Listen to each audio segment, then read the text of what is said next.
Well, I've been pretty busy here. She's looking more and more complete every day.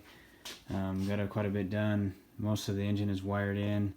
You can see coming back through here through the firewall. I need to get a grommet or something to protect those wires and then seal off the firewall. But I still got to tuck up some of this wiring in here just to try to hide it. But my goal was to try to hide as much wiring as possible.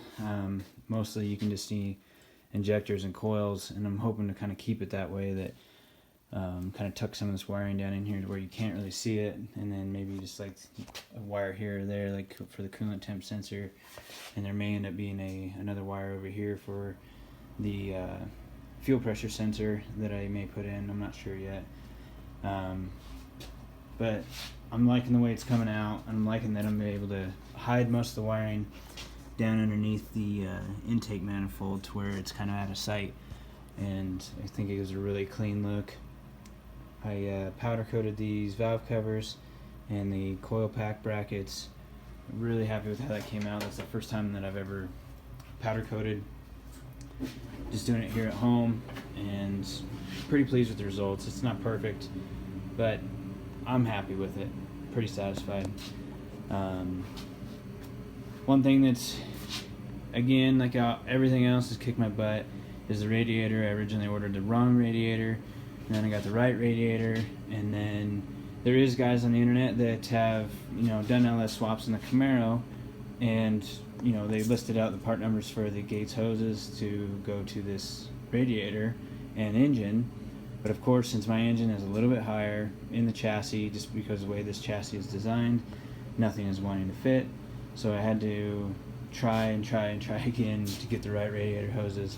Pretty sure the guys at O'Reilly's think that I'm crazy, and the last time he gave me a pretty good stare, like, are you sane that I've come in for like a million different hoses and trying different things? And anyway, finally got radiator hoses that I'm really pleased with, especially the lower one. It fits like, I don't even know what it goes to, but it fits perfectly. Like, it can't get any better. The upper one is really, really good too. I like how it comes up and around. I am a little bit worried, I got a high spot right here, so it may trap a little air right there, but I'm thinking that, once I get it full, I can just maybe kind of squeeze it out or bend it down a little bit to get the air out of it. And it may not even be a big deal, I'm not sure yet. But need to get the I think they call it a steam port. The steam port that comes through here, just to get any vapors that are on the top of the head out and back to the radiator. Really happy with this radiator. It's a Champion radiator. I've never used them before. It's a dual pass, just for the LS, specifically for the LS and a first gen Camaro. It is looking really nice. It's perfect. It fits perfect. Everything about it's perfect. I like it. It's really lightweight, and it seems really stout too. Sometimes you don't always get that. You don't get the stout feeling or the solid feeling and lightweight at the same time. But even though this is a lightweight unit, it still feels really, really sturdy. So happy with that.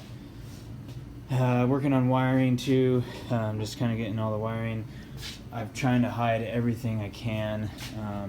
Like most of the wiring on the Camaro, originally from the factory, all this would come up and over the top and kind of go along the back side of the firewall. I didn't like that look, so I'm running everything underneath. So this is some other wiring that I haven't quite wired in yet, but I will get to. And some of it I don't need actually, but most of this other stuff is ready to go. There is some wiring that is going to come up top, because this will go to the windshield wiper motor and washer pump. But the rest of the wiring for the starter and for the heater goes down around the bottom of the cross member, comes out over here, goes to the starter, and then also the one wire that comes over to the heater motor, which that's not quite buttoned up yet. I gotta wait till I get the inner fender wells on to figure out what I'm gonna do there. So engine bay looking very clean. Actually almost ready to start, very, very close to being started. Just got to button up a couple more things, fill it full of coolant, make sure I don't have any leaks. The other big thing that is kind of a disaster is the wiring on the inside. Lots to button up here. Still haven't got the ECM, which is here, mounted up. So here's all the wiring for the ECM. Not exactly sure where I'm going to put it quite yet, but I got to figure that out. But work in progress. It's getting there. Running all the wiring to the back. Not quite done yet, but all the wiring will come back here. I'm hoping to have the battery right here in the corner with all the wiring. So should be nice and clean. I just want to keep the underside of the hood really clean, and not having a battery just makes that look just a lot cleaner. It just focuses all your attention on this engine, which maybe I went with too much black, but I'm also digging it too. There's a lot of black, but I think it looks pretty clean. Yeah, check this out. Look at this huge pile of hoses. Pretty sure, like I said, the O'Reilly guys hate me, especially when I have to go return all those. Anyway, it's been a while since I've done an update. I haven't been doing time lapses or anything, but getting very, very close to getting this thing started at least. I wanted to have it as done as possible, so when I do start it, I can kind of go through the initial break-in or kind of self-learning for the Holley fuel injection system, so it can kind of learn and kind of do its thing. I wanted to be as ready as possible for that. So anyway, I'll keep you updated.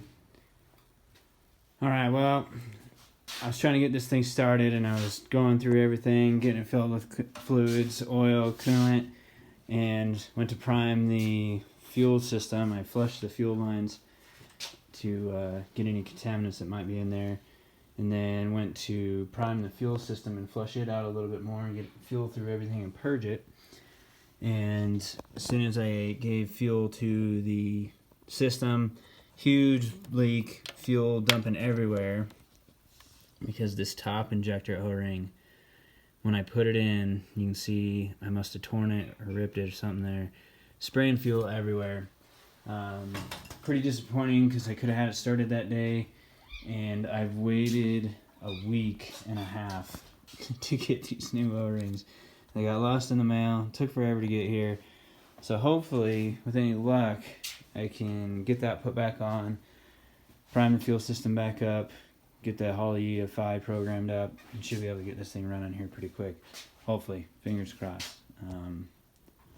Unless I run into some other problems, but hopefully, might be able to get this thing running soon. Okay, got that O-ring fixed back there. I actually have the fuel rail pressured with 58 psi. Got the fuel pump running right now. I'm gonna be able to see down here. Got the fuel pressure regulator set at 58 pounds. I don't see any other leaks. Pretty happy with that. Just checking everything over. Fuel pump is running right now. I just got it kind of hot wired right now. I'll show you what I got going on. I just have a little battery, little ATV battery hooked up to the fuel pump. Now they're running fuel through the system, just kind of circulating it back to the tank. I already started it up once. I didn't think it was going to start because I don't have the right injector data in it, but at least it did start up, so this is technically the second startup. It sounds amazing.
great. I'm super happy with that. One thing I am concerned about is that oil pressure shows error. I don't think it's low on oil pressure, but it does show error, so I need to figure that out. But sounds great. A little smoky, but it sounds awesome.